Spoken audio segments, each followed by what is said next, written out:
Hello, writers, and welcome back to Spooky Writes. My name's Kemal Onor, and on today's episode, I'm going to be talking to you all about how to fix your boring scenes, how to make your boring writing better.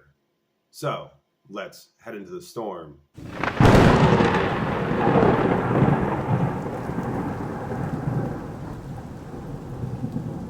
Okay, writes.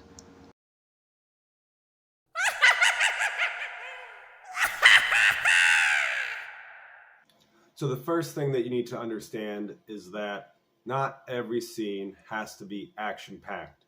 Not every scene has to have something dramatic going on in it. Even action novels have quiet moments, and stories should have quiet moments. They should have exciting moments as well, and there needs to be a give and play with these scenes. Maybe you have several action-packed scenes, one after the other, where a monster is chasing your protagonist, and then perhaps they escape, and there's a moment where they're able to pause and they're able to breathe for a moment, and then you can have the characters kind of unwrap what just happened. But this video, I'm going to be targeting specifically those mundane scenes, those boring scenes that writers feel they need to write for some reason or another. And so that's what we're going to be focusing in on this video today. So the big thing that you need to ask yourself as the author, as the writer of your story of this novel is, does the reader need to know? Because you as the author you should have information that the reader isn't necessarily going to know, doesn't need to know even. So you need to understand that most mundane scenes can be cut. Most mundane scenes are not necessary because of the fact that there's no relevance to them within the story. And so thinking about what is absolutely mandatory for the reader to know, what does the reader have to know in terms to be able to understand the story and being able to enjoy the story and see the full depth of your characters. So maybe you have a scene where that describes the character's dislike for broccoli, or perhaps a character's love for broccoli. Is this information necessary for the story? It might be, but more often than not, this is going to be extra information, and you as the author might go, well, my character really loves broccoli, and I want this to be a key component of his character design. That's all well and good, but if it doesn't have if there is no reference to it within the story, it's just a little Easter egg that you as the author know. So there is a big difference between what the author knows and what the reader knows, and as well as what the characters know. So these are things that you have to take into consideration. And by the way, I apologize if I sound a little differently. It's because I am recovering from a cold that I've been trying to get over recently. But as everyone always says, content never rests. So here I am filming.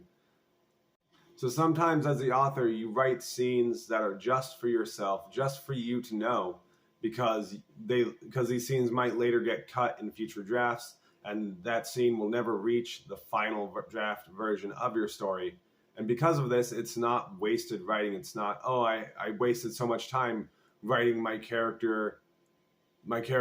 about my character's love for broccoli or my character's dislike for broccoli. And all of this is information that you as the author should know. You should know everything about your characters. What that character's favorite color is, for example.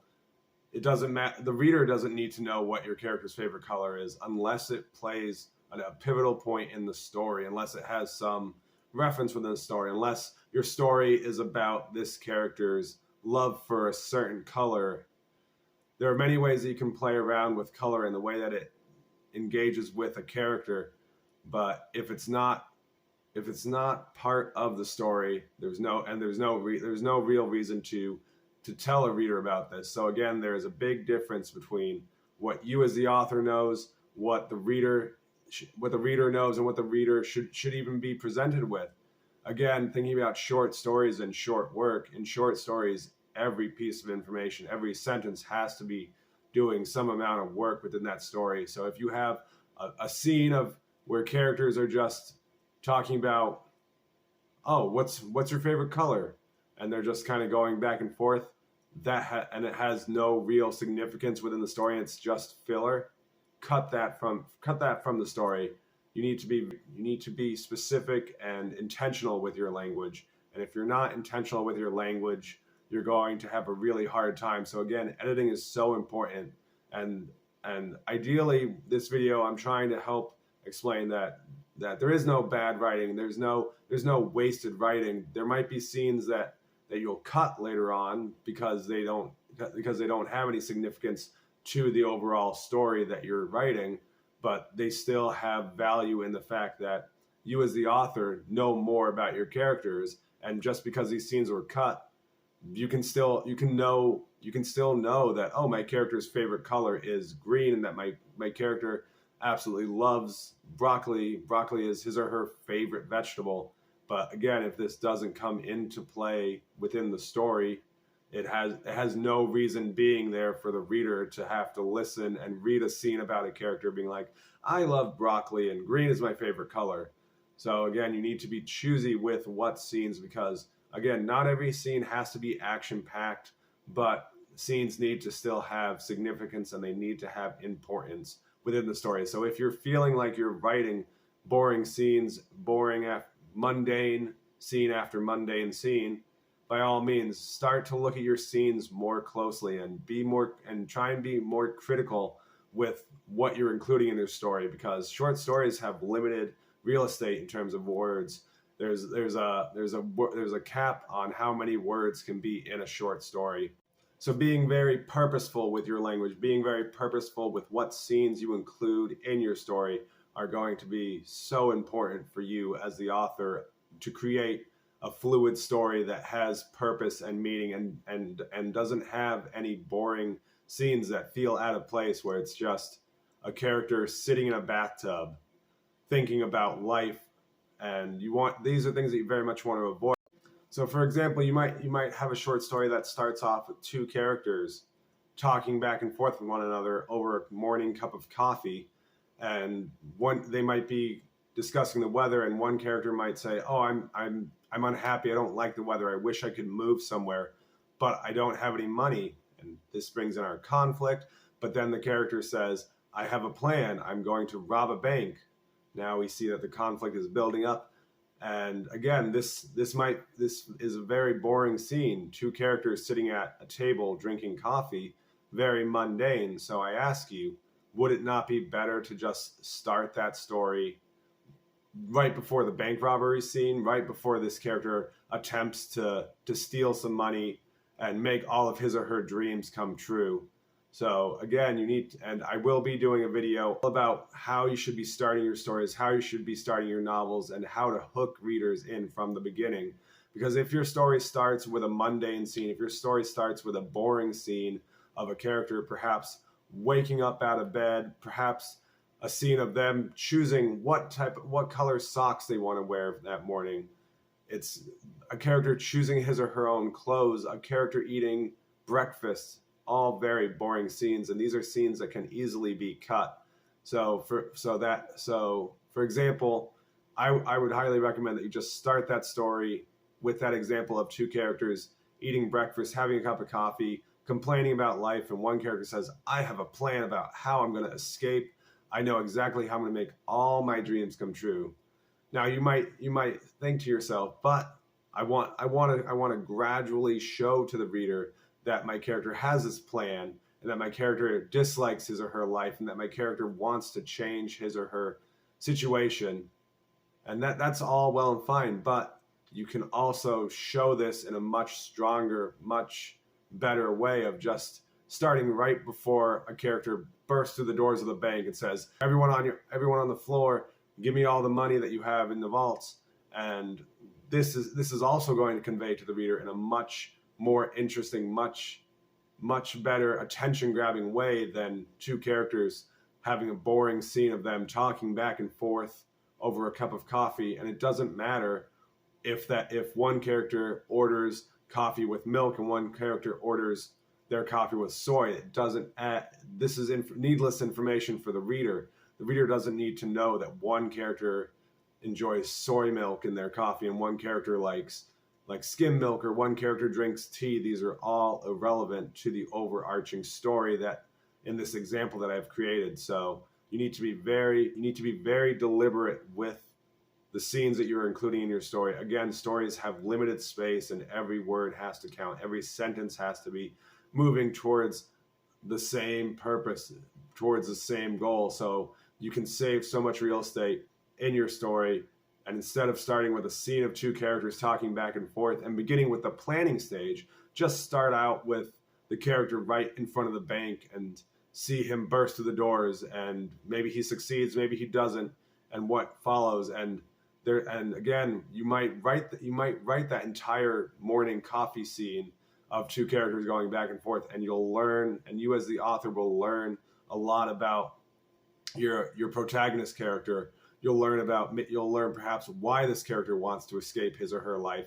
You might learn more about the relationship between these two characters who are having their morning cup of coffee, and you can start to think about how you can weave these into the rest of the story. But again, you don't want to be writing boring scenes. So the number one thing you can do with boring scenes is to ideally cut them out.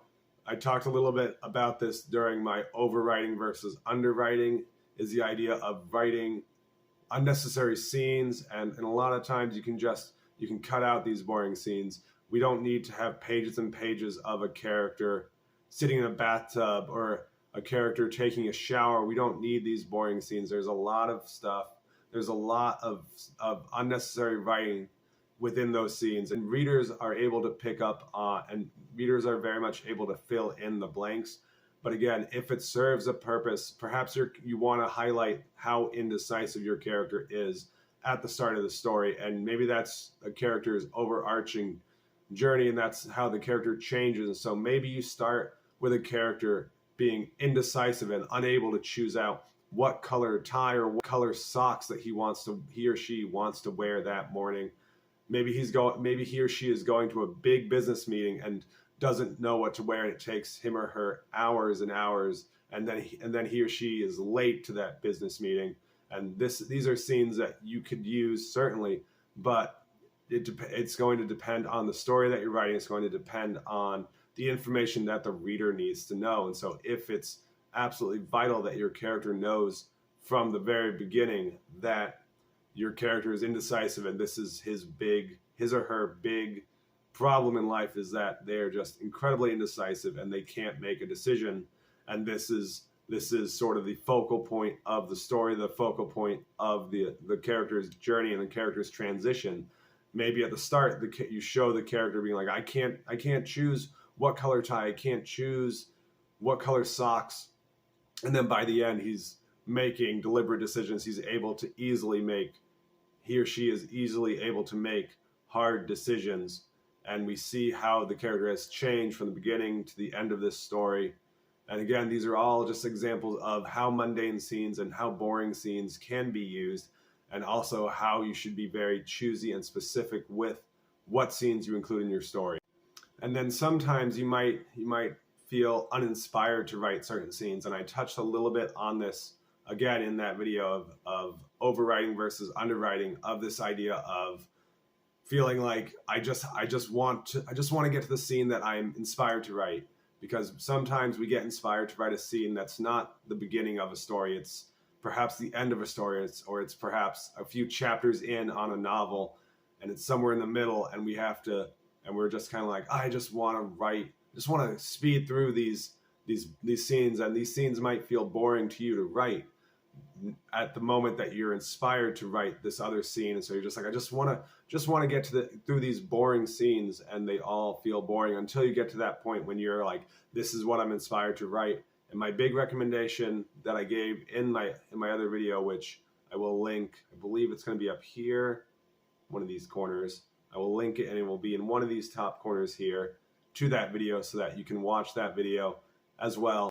But what I touched on was the idea of allowing your scenes to breathe, allowing yourself to just let your scenes have room to grow, and naturally they'll expand. And try your best not to rush through scenes. If you're really inspired to write a scene, by all means, write that scene, while you're inspired, but then go back and write the other scenes, and try your best not to rush those scenes. You don't want to be rushing to get to a certain point, because this is going to have those scenes be cheap. And honestly, if the big indicator of if a scene is boring or not is are you bored by this scene as the writer? If a scene bores you as a writer, it's probably going to bore a reader. And so everything that you're doing as a writer, you have to take into consideration of the readers. And you need to be deliberate. You need to be specific with your language. You need to choose what scenes to include and what details to include, because some details you might have no relevance within the story. And if it has no relevance in the story, there's no need to see a character thinking about his hometown if it's never a major sticking point within the story. So you have to be very clear and concise with your language. You have to be very clear and concise with the scenes that you're including. And by all means, again, like I said earlier, there's nothing wrong with cutting scenes. Even if you wrote 10 pages of a character having an afternoon meal with a friend, I'm sure there will be a lot of information that you'll be able to glean from the pages that you wrote. But again, the number one thing you need to decide in terms of boring scenes is there anything that the reader has to know? Is it vital for the reader to know your character's favorite color? Is it vital for the reader to know where your character grew up? Is it vital for the reader to know what your character's parents were like if we never see that relationship in the story? Most likely it's not relevant, so there's no need to have a scene where the character is talking to another character and says, I grew up with terrible parents and I hated my hometown, if it's never important to the story. Readers will be able to, you should write your characters in ways that the readership will be able to pick up on the fact that perhaps your character had a rough upbringing and didn't have a fun and dislikes their hometown, but you don't need to spell everything out with boring scenes. And another type of scene that can be very boring to read, especially, and can seem pretty boring to write as well, is the idea of having talking head syndrome, which is where you have two or more characters talking back and forth and talking back and forth. And a great technique that I would recommend as a way to make these scenes more interesting to you as the writer, and especially to the reader, is to perhaps break up the dialogue with something occurring outside. Maybe two characters are talking about their fears, and then a monster shows up and they run away and they're not able to talk about it, and then they come back and they're able to talk a little bit more. But you don't want to have pages and pages and pages and pages of talking head syndrome, of dialogue back and forth. Reading dialogue for 3 or 4 pages, especially in a short story, can become very cumbersome to read. So I always recommend keeping your dialogue to being very short. And again, dialogue needs to serve a purpose. When you include dialogue, it should be for a reason. You shouldn't have two characters getting together and be like, "Hi, good morning, Bill. Hi, good morning, Sue," and just having them go back and forth like that. These are very mundane things that you don't need your characters to express to one another. These are things that you can easily write around and think about ways that two characters might be able to meet each other, and they don't need to be like, "Hello, hi, how are you today?" You just say they met each other, and then they go, and then they say dialogue needs to be the key important piece of information that writers want, that the characters need to exchange with each other. One character might say, "I saw a ghost the other night." "Oh, a ghost? Was it scary?" And then there can be a dialogue back and forth, and maybe while they're talking, you can include like the sound of the wind that could break up their dialogue back and forth, and just have them have small gestures, have them have small movements, have them doing something. You don't want just two characters back and forth just kind of sitting in a room, because that's going to be very boring, having two characters just going, "Oh, my day was great. Oh, it was great. I'm glad to hear that. My son, Tommy, he's sick. I had to take care of him the other night."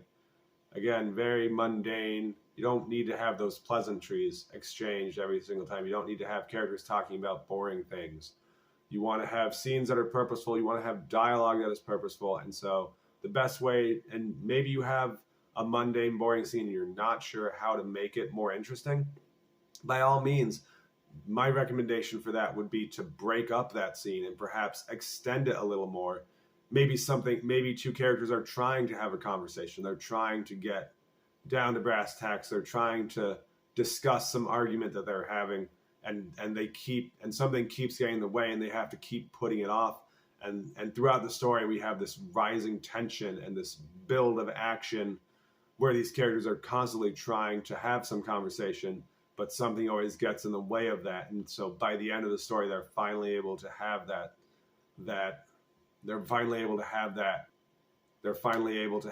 closure between each other, and they're able to sit down and have that conversation.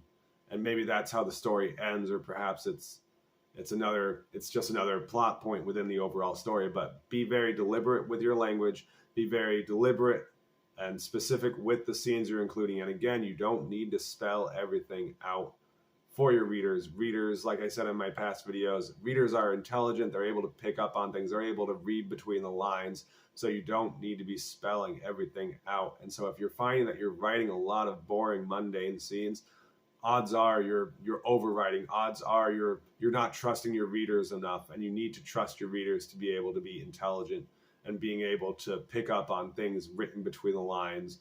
Odds are that you are writing things that aren't necessary to the story, and so you need to be very critical with your writing, and be very critical in what you're including in your story.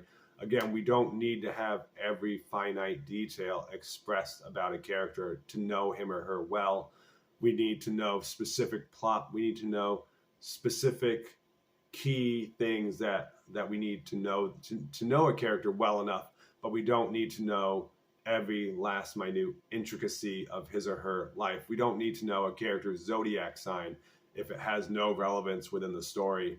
If it has relevance to the story, if it's like you are the chosen one because you are a zodiac, or because you are a Capricorn, or because you're whatever sign you are, and maybe it's a story about star signs and two star-crossed lovers or something like that. And so thinking about being very deliberate with the choices that you're making in your writing. Hopefully you enjoy this video. Make sure you hit like, make sure you comment below, help this channel grow, and as always, keep it spooky. Thank you so much for watching. And then of course, here's your writing bonus for sticking all the way to the end of the video. Danny stood outside the bank. His hands trembled at his side, pushed past the doors, and blank. So set your timer and start writing. Thank you so much. I